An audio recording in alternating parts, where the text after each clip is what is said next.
Because we know someone out there must be watching, it's Adam Setzler and Morgan Webb.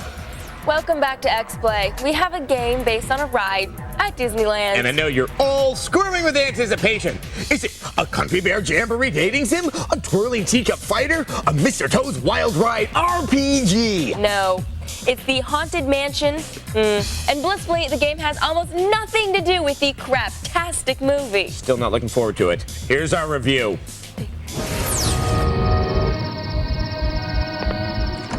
It's no surprise that TDK released the video game The Haunted Mansion to coincide with Disney's movie The Haunted Mansion starring Eddie Murphy that came and left the theaters faster than you can say transvestite hooker.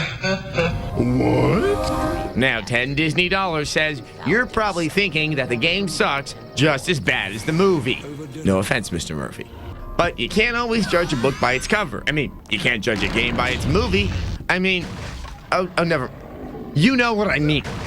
The first thing the game does is disassociate itself from the movie and resembles more the Disneyland ride attraction most of us know and love. Instead of a certain former SNL cast member, the main character is Zeke Holloway, an Ichabod Crane-looking fellow. To be honest, we could never bring ourselves to pay attention long enough to find out exactly why Zeke goes into the mansion. But suffice to say, he's trapped inside with a bunch of ghosts. The storyline is definitely one of the weaker elements of the game, but it can easily be skipped. Of the mysterious and secret things unseen. Okay, shut up already, Mae West. Basically, it's Zeke's job to free 999 spirits trapped in the mansion. He does so by entering a room, filling it with light, uncovering the spirits held within, and then sucking them up into his magic lantern. Sounds pretty simple, and familiar if you played Luigi's Mansion. What's great about the way these brain teasers are set up is that they aren't run-of-the-mill collect-the-keys type puzzles, but are actually integrated into the rooms themselves, with furnishings, objects, and other decor that can be manipulated. And that brings us to combat, which is the game's weakest element. Zeke fires light attacks from his lantern at creatures like spiders and scary little girls, using the R button while targeting with the L button. On the good side, the lighting and shadow effects are impressively realistic without being showy, and the design of the rooms is detailed and rich. Zeke's movements are a bit awkward, but hey, he's supposed to be a geek, right?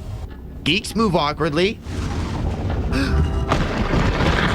The subtle sound effects enhance the visuals with a variety of suitable creaks, whispers, and screams.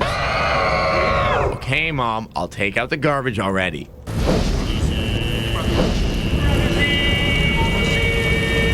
And although the game is rated for teens, it's hard to see what wouldn't be appropriate for all but the youngest children. Which is unfortunate because I was actually hoping for a little more action in the maid's bedroom, but all I saw were these roaming walls. Most gamers probably wouldn't give Haunted Mansion a second thought if they passed by it on a game store shelf, and we don't blame them. But for those longing for an antidote to mindless action, they will be pleased with this modest, intelligent title.